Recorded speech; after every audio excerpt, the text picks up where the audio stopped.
రాజేంద్రనగర్లోని professor Jayashankar Telangana రాష్ట్ర వ్యవసాయ విశ్వవిద్యాలయంలో నిర్వహించిన విత్తన మేళాకు రైతుల నుంచి విశేష స్పందన లభించింది.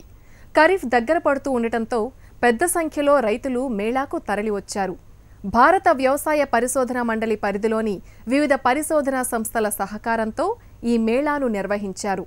పురాతన కాలం నాటి దేశీ విత్తనాలతో పాటు అభివృద్ధి చేసిన విత్తన రకాలను మేళాలో విక్రయించారు. రైతులకు నాణ్యమైన విత్తనం అందించడమే ఈ మేళా ప్రధాన లక్ష్యం.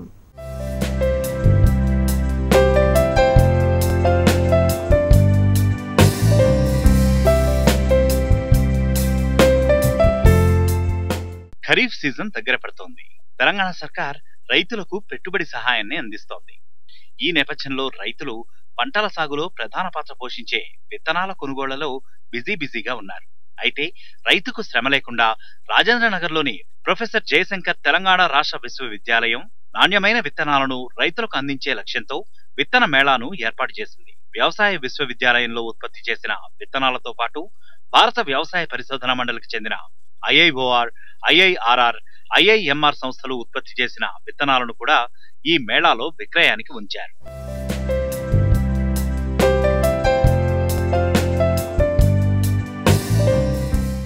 రైతు సంక్షేమం కోసం తెలంగాణ ప్రభుత్వం అన్ని విధాలుగా కృషి చేస్తోందన్నారు తెలంగాణ వ్యవసాయ శాఖ మంత్రి పోచారం శ్రీనివాస్ రెడ్డి. ఇక నుంచి ప్రతి ఏటా మే 24వ తేదీన విత్తన మేళాను నిర్వహిస్తామని, తద్వారా రైతులకు మేలైన నాణ్యమైన విత్తనాలను అందిస్తామన్నారు. ఈ విత్తన మేళా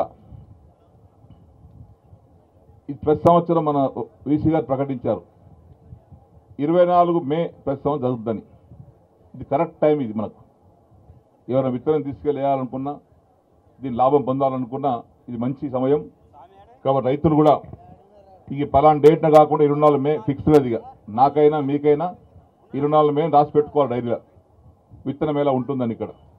ఆ విధంగా దీన్ని పెద్దలందరూ కూడా సద్వినియోగపరచుకోవాలని కోరుకుంటూ, మనం సృష్టించినటువంటి తెలంగాణ సోనా కానీ, పూనారం సన్నలు కానీ, బతుకమ్మ కానీ, ఈ చాలా చోట్ల కూడా మెప్పు పొందినటువంటి వెరైటీస్ ఇవి.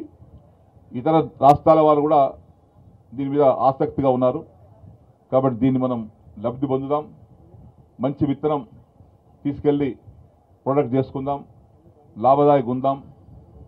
నాకు పూర్తి విశ్వాసం ఉంది, మీరు మేము అందరం కష్టపడితే మేము ఇచ్చేది ఏంది, మీకు సకాలం విత్తనాలు, మా వంతు సకాలం ఎరువులు, కొరత లేకుండా కరెంటు, 2 పంటల నీరు, పండించిన పంటకు ధర. ఇక మిగతా దేవులు చేయాలి, మీరు చేసుకోవాల్సింది. ఇవన్నీ చేస్తున్నావు కదా సార్, నువ్వు వచ్చి విత్తనం వేస్తే కాదు అంటే అతను కాదు. కాబట్టి ఆ వ్యవహారం అంతా మీరు చూసుకోవాలి. తప్పనిసరి నాకు విశ్వాసం ఉంది. మన సీఎం గారు ఒక రైతు బిడ్డ కాబట్టి ఎల్లవేళ ఆయన ధ్యాస అంతా రైతు నుంచే. మాతో మాట్లాడినప్పుడు అదే మాట్లాడుతుంటారు డిస్కషన్లో. నిన్న 10 గంటలు అదే చర్చ. ఇప్పుడు చెక్కులు వస్తూ ఉన్నాం, కొన్ని మిగిలిపోయినాయి. ఆ మిగిలిపోయిన చెక్కులు కూడా 20 రోజులు కూడా వంచేయమని చెప్పేసి మంత్రులకు, కలెక్టర్లకు ఆదేశాలు ఇచ్చారు. రైతులు మార్కెట్లో లభించే కల్తీ విత్తనాలు, కల్తీ ఎరువులతో ఎంతో నష్టపోతున్నారు. చివరికి మిగిలిన అరకొర పంటను కూడా దళారులు దోచుకుంటున్నారు. ఇలాంటి పరిస్థితి నుంచి రైతులు బయటపడాలి అంటే విత్తనాలపై రైతుల్లో మరింత అవగాహన పెంచాలంటున్నారు రైతులు. కేవలం హైదరాబాద్లోనే కాకుండా గ్రామస్థాయి, జిల్లా స్థాయిల్లో కూడా ఇలాంటి కార్యక్రమాలను చేపట్టాలంటున్నారు. ప్రభుత్వం ప్రవేశపెట్టిన ఈ విధానం చాలా బాగుంది, కానీ ఇది మండల స్థాయిలో చేయలేకపోయినా కానీ కనీసం డిస్టిక్ లెవెల్లో ప్రతి రైతుకి అందుబాటులో ఉండాలి. నాణ్యమైన విత్తనం వచ్చినప్పుడు రైతు ఎలాంటి మోసపోకుండాను దిగుబడి అధికంగానే వస్తుంది. దిగుబడి అధికంగా వస్తే రైతు ఇన్కమ్ బాగా వస్తుంది. కాబట్టి అప్పుడు ప్రభుత్వం ఆశించిన విధంగా రైతుకు అధిక ఉత్పత్తి వస్తుంది, ప్రభుత్వానికి కూడా మంచి పేరు ఉంటుంది అనేది రైతుగా నా ఉద్దేశం. వరి, పప్పు ధాన్యాలు, కూరగాయలు, ఆకుకూరల విత్తనాలు, తృణధాన్యాలు ఇక్కడ అందుబాటులో ఉంచారు.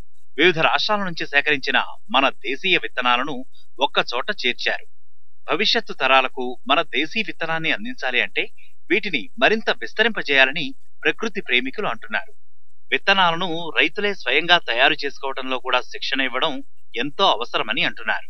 మేళాలు ఉండటం కూడా చాలా బాగుంటుంది. ఎందుకంటే ఒకప్పుడు ఉండేవి కాదు ఈ మేళాలు. ఈ విత్తనాలంటే ఎవరి విత్తనం వాడు తయారు చేసుకునేవాళ్ళు. ఇప్పుడు ఇక్కడికి వచ్చేతలకి రకరకాల రైతులు, జిల్లాల నుంచి రైతులు వస్తే వాళ్ళు ఎక్స్చేంజ్ ఆఫ్ వ్యూస్, ఒకరికొకళ్ళు ఆలోచనలు పంచుకుంటున్నారు. ఇది ఒక రకంగా చాలా బాగుంది నాకు. ఎందుకంటే ఇంతకుముందు ఈ లాస్ట్ 10 ఏళ్ల నుంచి చూస్తుంటే ఈ విత్తనాల కోసం క్యూల్లో ఉండటం, రద్దీలు కొట్టుకుంటారు, ఇట్లాంటివి కూడా కనపడేవి. ఎరువుల కోసం ఇట్లాంటి లాఠీ చార్జీల దాకా వెళ్ళి ఇప్పుడు చక్కగా నీట్గా ఈ మేళాలు ముందే ఒక 15-20 రోజుల ముందు, కార్తీక ముందే ఒక 15-20 రోజుల ముందే విత్తనాలు ఇస్తున్నారు. బాగానే ఉంది. రైతు అతని విత్తనం అతను తయారు చేసుకోవాలి. నేను కోరుకునేది ఏంటంటే వాడి విత్తనం వాడి పంటలో వాడి పొలంలో వాడు తయారు చేసుకోవాలి. కరువును తట్టుకుని ఉత్పాదకత సాధించే విత్తనోత్పత్తికి కృషి చేయాలంటున్నారు వ్యవసాయ ప్రముఖులు. ఎక్కువ చీడపీడలు లేకుండా తక్కువ సమయంలో పండే వరి బంగడాలను ఇష్టపడుతున్నారు రైతులు. ఇందుకోసం వ్యవసాయ శాస్త్రవేత్తలు కొత్త బంగడాలను తయారు చేసేందుకు కృషి చేస్తున్నారని ప్రొఫెసర్ జయశంకర్ రాష్ట్ర agricultural university VC doctor V Praveen Rao అంటున్నారు. ప్రతి ఏటా ఈ మేళాను ప్రభుత్వం నిర్వహిస్తుందని, రైతులకు మేలు రకం విత్తనాలను అందజేస్తామని ఆయన అన్నారు. రైతులకు అందుబాటులోకి నాణ్యమైన విత్తనము, ఎందుకంటే వారికి ఎప్పటి నుంచో వ్యవసాయ విశ్వవిద్యాలయం మీద మంచి పట్టు గురి ఉన్నది కాబట్టి, నమ్మకం ఉన్నది కాబట్టి మేము ఈరోజు ఈ విత్తన మేళా నిర్వహిస్తున్నాము. మనకు తెలిసిన నానుడే వెనకటి సంది విత్తు కొద్ది పంట అని అన్నారు. సో కాబట్టి నాణ్యమైన విత్తనం వాడినట్టయితే రైతులు దాదాపు 15 నుంచి 20% వరకు ఉత్పాదకత పెంచుకోవడానికి అవకాశం ఉంటుంది. మేము వ్యవసాయ విశ్వవిద్యాలయంలో నిర్దేశించబడిన పరిమాణాలు పాటించి పెద్ద ఎత్తున విత్తనాభివృద్ధి చేశాము గత సంవత్సరము. అదే కాకుండా 2015లో మేము దాదాపు 13 వంగడాలు కూడా రిలీజ్ చేయటం జరిగింది. అవి రైతులలో పెద్ద ప్రాచుర్యం కూడా పొందటం జరిగింది. మన రాష్ట్రంలోనే కాకుండా ఇతర రాష్ట్రాల్లో కూడా పెద్ద ఎత్తున ప్రాచుర్యం పొందాయి. సో కాబట్టి ఈరోజు ఈ విత్తన మేళాలో మన తెలంగాణ రాష్ట్ర రైతులే కాకుండా ఇతర రాష్ట్రాల నుంచి కూడా రైతులు రావటం జరిగింది. ముఖ్యంగా కర్ణాటకకి వెళ్ళి, ఆంధ్రప్రదేశ్కి వెళ్ళి, ఒరిస్సాకి వెళ్ళి, అక్కడికి వెళ్ళి కూడా రైతులు వచ్చారు. సో దాన్ని బట్టే మన విత్తనాలు, మన వంగడాలు ఎంత ప్రాచుర్యం పొందాయో మనకు అర్థమవుతా ఉన్నది. రానున్న ఖరీఫ్ కోసం కొన్ని కొత్త రకం వంగడాలను శాస్త్రవేత్తలు మేళాలో ప్రదర్శించారు. ఇప్పుడు ఇండియన్ ఇన్స్టిట్యూట్ ఆఫ్ రైస్ రీసెర్చ్లో పోర్టల్ డెవలప్ చేశాం, రైస్ నాలెడ్జ్ మేనేజ్మెంట్ పోర్టల్. అంటే అదిలో రైస్ గురించి చాలా ఇన్ఫర్మేషన్ ఉంది. సీజన్కి కాబట్టి కొత్త వెరైటీ, సీడ్ సెలెక్షన్ ఎలా చేయాలి, నర్సరీ మేనేజ్మెంట్ ఎలా చేయాలి, 50 వీడియోస్ ఉంది. ఆ వీడియోస్ 6000 మినిట్స్కి ఆడియో కూడా ఉంది, చాలా కోర్సెస్ కూడా ఉంది.